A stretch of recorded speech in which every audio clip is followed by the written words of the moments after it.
A poc més d'un mes perquè el govern espanyol presenti al Congrés dels Diputats la seva proposta de reforma fiscal, Intermón Oxfam ha volgut posar el focus sobre les injustícies que, al seu entendre, permet l'actual sistema.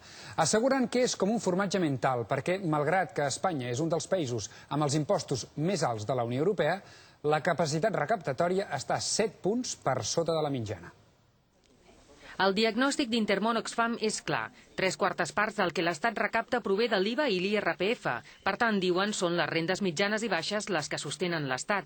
Una de les solucions podria estar en l'impost de societats. Les grans empreses han de pagar un 30% dels beneficis, però al final només tributen pel 3,5%. Qui bàsicament està donant suport a l'impost de societats són les petites i mitjanes empreses, mentre les grans empreses han trobat els mecanismes per no pagar. Un cas és el Banc de Santander, que amb uns beneficis l'any 2011 d'11.500 milions va aconseguir tributar l'impost de societat només per valor de 56.